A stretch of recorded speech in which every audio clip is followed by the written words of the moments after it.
नमस्कार, SBT news में आपका स्वागत है। पेश है 6 जुलाई मंगलवार सुबह 6:15 बजे राजस्थान की बड़ी खबरें। मुख्यमंत्री अशोक गहलोत ने मंत्रिपरिषद समूह की बैठक 7 जुलाई को बुलाई है।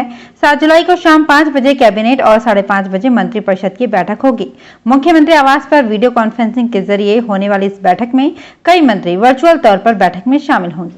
हालांकि बैठक को लेकर मंत्रिमंडल सचिवालय की ओर से कोई आधिकारिक एजेंडा जारी नहीं किया गया है, लेकिन माना जा रहा है कि विधानसभा के मॉनसून सत्र बुलाने और कोरोना की तीसरी लहर की तैयारियों को लेकर बैठक में चर्चा होगी। इसके साथ ही कई अहम फैसले भी बैठक में लिए जा सकते हैं। विश्वस्त सूत्रों की माने तो गहलोत सरकार जुलाई माह के आखिर या फिर अगस्त के पहले सप्ताह में विधानसभा का मॉनसून सत्र बुला सकती है। इसे लेकर कैबिनेट मंत्रिपरिषद समूह की बैठक में चर्चा होगी। मंत्रिमंडल सचिवालय से जुड़े लोगों ने भी अगस्त के पहले सप्ताह तक विधानसभा का 7वां सत्र बुलाए जाने के संकेत दिए हैं। राजस्थान कर्मचारी चयन बोर्ड ने कृषि पर्यवेक्षक के पदों पर सीधी भर्ती परीक्षा 2021 की संशोधित विज्ञप्ति जारी की है। बोर्ड ने आर्थिक रूप से कमजोर वर्ग के पुरुष अभ्यर्थियों को अधिकतम आयु सीमा में 5 वर्ष और महिला अभ्यर्थियों को अधिकतम आयु सीमा में 10 साल की अतिरिक्त छूट प्रदान की है।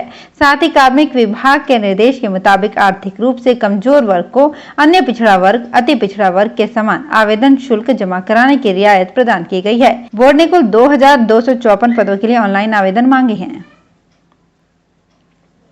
राजस्थान सरकार ने मल्टी स्टोरी बिल्डिंग में बने फ्लैट्स के खरीद बेचौन पर लगने वाली स्टैंप ड्यूटी में 2% की छूट को अब सितंबर तक बढ़ा दिया है। मुख्यमंत्री अशोक गहलोत ने बजट भाषण में 50 लाख रुपए तक के फ्लैट्स पर यह छूट 30 जून तक देने की घोषणा की थी। वित्त विभाग में संयुक्त सचिव ने आदेश जारी करते हुए इस छूट की टाइमलाइन को 30 जून से बढ़ाकर 30 सितंबर तक कर दिया है। रियल एस्टेट सेक्टर से जुड़े लोगों के मुताबिक छूट के मिलने से खरीदार को रजिस्ट्री पर लगने वाली स्टैंप ड्यूटी में 1 लाख रुपए तक की बचत होती है। अगर कोई व्यक्ति 50 लाख रुपए मूल्य के फ्लैट की रजिस्ट्री करवाता है तो उसे 1 लाख रुपए स्टैंप ड्यूटी के पेटे कम देने पड़ेंगे। इसे देखते हुए डेवलपर्स ने पिछले दिनों राज्य सरकार को एक लेटर देकर इस छूट की टाइमलाइन को आगे बढ़ाने की मांग की थी। प्रधानमंत्री नरेंद्र मोदी 7 जुलाई को कैबिनेट का विस्तार कर सकते हैं। मीडिया रिपोर्ट्स के मुताबिक मोदी 2.0 का पहला विस्तार बुधवार को सुबह 11 बजे होगा। कैबिनेट में अभी 28 मंत्री पद खाली हैं और बताया जा रहा है कि 17 से 22 सांसदों को मंत्री पद की शपथ दिलाई जा सकती है। सूत्रों के मुताबिक मोदी ने 2 दिन तक गृह मंत्री अमित शाह और भाजपा संगठन महामंत्री BL संतोष के साथ कैबिनेट विस्तार पर बैठकें की है। अमेजन ने अपने ई-कॉमर्स वेबसाइट पर सोमवार को बड़ी गलती कर दी। कंपनी ने करीब 1 लाख रुपए का तोशिबा एयर कंडीशनर महज 5900 रुपए में लिस्टेड कर दिया। जब तक कंपनी को अपनी गलती के बारे में पता चलता, तब तक कई लोगों ने ये प्रोडक्ट खरीद लिया था। अमेजन पर सोमवार को ही इस एसी को लिस्टेड किया गया था। तोशिबा का ये एसी 1.8 टन 5 स्टार इन्वर्टर के साथ ग्राहकों को ऑफर किया गया। कंपनी ने इसकी मूल कीमत 96,700 रुपए की बजाय करीब 94% के डिस्काउंट के साथ मात्र 5900 रुपए में लिस्ट कर दिया। भ्रष्टाचार निरोधक ब्यूरो कोटा की टीम ने सोमवार को जयपुर में राज्य परिवहन प्राधिकरण के एक अफसर को 15,000 रुपए की रिश्वत लेते हुए रंगे हाथों गिरफ्तार कर लिया। इसके बाद उसके आवास और अन्य ठिकानों पर तलाशी ली जा रही है। एसीबी के डीजी BL सोनी ने बताया कि गिरफ्तार आरोपी सत्यनारायण रावत है। वो राज्य परिवहन प्राधिकरण के सचिव कार्यालय में सांख्यिकी अधिकारी है। वो सेक्टर 10 मालवीय नगर जयपुर का रहने वाला है। अभी जगतपुरा में ही महादेव नगर में रहता है। राजस्थान के मुख्यमंत्री अशोक गहलोत ने सोमवार को फिर कहा कि कोरोना वायरस से बचाव के वास्ते टीकाकरण के लिए राजस्थान को केंद्र से पर्याप्त टीके नहीं मिल रहे हैं। गहलोत ने केंद्र से राज्य को पर्याप्त मात्रा में टीके उपलब्ध करवाने की मांग की है। गहलोत ने ट्वीट किया, राज्य में आज टीके की लगभग 70,000 खुराक बची है, जो आज लगा दी जाएंगी। टीकों की कमी के कारण आज भी अधिकांश जिलों में टीकाकरण बंद हो गया है। राजस्थान को आवश्यकता के मुताबिक टीके केंद्र सरकार से नहीं मिल पा रहे हैं, जिसके कारण बार बार टीकाकरण रुक जाता है। मुख्यमंत्री ने लिखा है, राजस्थान में टीकों की वेस्टेज भी नेगेटिव है, लेकिन टीकों की कमी के कारण आमजन परेशान है। भारत मौसम विज्ञान विभाग ने सोमवार को कहा कि एक अंतराल के बाद दक्षिण पश्चिम मानसून 10 जुलाई तक दिल्ली सहित उत्तर भारत के शेष हिस्सों में पहुंच सकता है। नवीनतम संख्यात्मक मौसम पूर्वानुमान मॉडल निर्देश के अनुसार दक्षिण पश्चिम मानसून के 8 जुलाई से पश्चिमी तट और इससे सटे पूर्व मध्य भारत सहित दक्षिणी प्रायद्वीप में धीरे धीरे फिर से सक्रिय होने का अनुमान है। विभाग ने बताया कि 11 जुलाई के आसपास उत्तर आंध्र प्रदेश, दक्षिण ओडिशा तटों से सटे पश्चिम मध्य और उससे सटे उत्तर पश्चिमी बंगाल की खाड़ी पर कम दबाव का एक क्षेत्र बनने की संभावना है।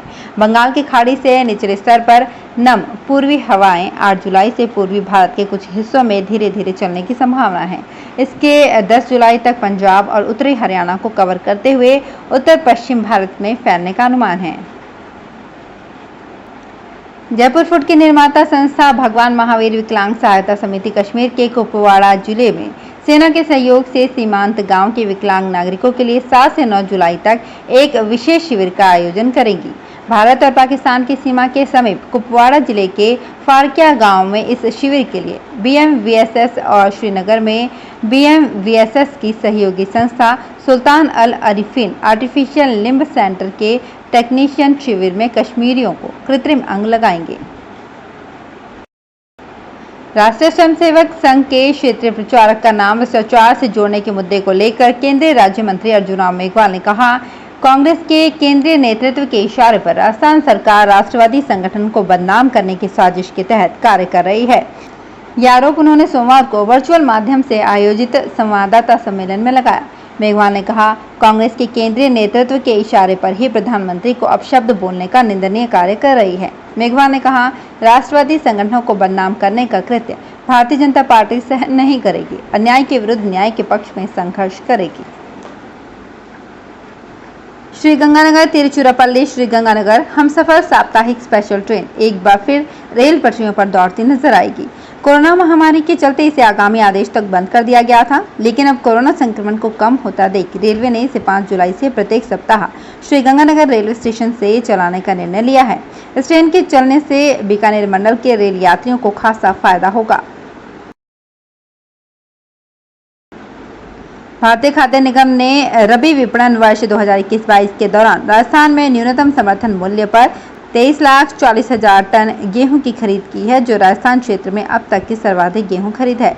निगम ने कोरोना महामारी से उपजी विपरीत परिस्थितियों के बावजूद राज्य सरकार के साथ मिलकर गेहूं खरीद के निर्धारित लक्ष्य से अधिक खरीद कर राज्य गेहूं खरीद का एक नया रिकॉर्ड बनाया है। चित्तौड़गढ़ शहर में आए दिन हो रही बाइक चोरी और छोटी मोटी चोरियों को रोकने के लिए जिला कलेक्टर ने सोमवार को अभय कमांड कंट्रोल सेंटर का निरीक्षण किया। इस दौरान उन्होंने आने वाले 7 दिनों में सभी 90 कैमरों को लाइव करने का आदेश दिया, जबकि अभी केवल 36 कैमरों पर ही लाइव प्रसारण की सुविधा उपलब्ध है। जिला कलेक्टर ताराचंद मीणा ने शहर की सुरक्षा व्यवस्थाओं को जानने के लिए अभय कमांड कंट्रोल सेंटर का निरीक्षण किया। अलवर में होपर सर्कस के निकट छोले भटूरे में कीड़े पड़े होने का वीडियो वायरल हुआ तो मेडिकल टीम सोमवार को सैंपल लेने पहुंची। टीम ने उसी दुकान के छोले और पास के एक कचौरी की दुकान से भी सैंपल लिए हैं। वीडियो वायरल होने वाले व्यक्ति ने ये भी आरोप लगाए थे कि छोले खाने के बाद उनका बेटा बीमार हो गया था। हालांकि उसे अस्पताल में भर्ती कराने जैसी बात सामने नहीं आई। मेडिकल टीम के निरीक्षक हारून खान ने बताया कि वायरल वीडियो में तो छोले में कीड़े नजर आए थे। मौके पर इसकी पुष्टि नहीं हो सकी है, फिर भी छोले के सैंपल लिए गए हैं ताकि पता लग सके कि किस तरह का माल उपयोग में लिया जा रहा है। देश में कोरोना की दूसरी लहर कमजोर पड़ गई है। केंद्र सरकार का कहना है कि ये अभी पूरी तरह से खत्म नहीं हुई है। इस बीच SBI रिसर्च की रिपोर्ट में अगस्त तक तीसरी लहर आने का दावा किया गया है। कोविड-19 the race to finishing line नाम से पब्लिश इस रिपोर्ट में कहा गया कि थर्ड वेव का पीक सितंबर में आएगा। कोरोना की स्थिति अब SBI रिसर्च रिपोर्ट में कहा गया था कि दूसरी लहर का पीक 6 मई को भारत में संक्रमण के करीब 4,14,000 नए मामले दर्ज किए गए थे। महामारी के दौरान एक दिन में संक्रमितों की ये सबसे अधिक संख्या रही। इस दौरान दिल्ली, महाराष्ट्र और केरल जैसे बड़े राज्यों में हालात बेहद बुरे हो गए थे। तो फिलहाल इस बुलेटिन में इतना ही, फिर हाजिर होंगे कुछ और बड़ी खबरों के साथ। SBT न्यूज के और भी वीडियोस को देखने के लिए हमारे चैनल को सब्सक्राइब करें और नोटिफिकेशन पाने के लिए बेल आइकन को प्रेस करें।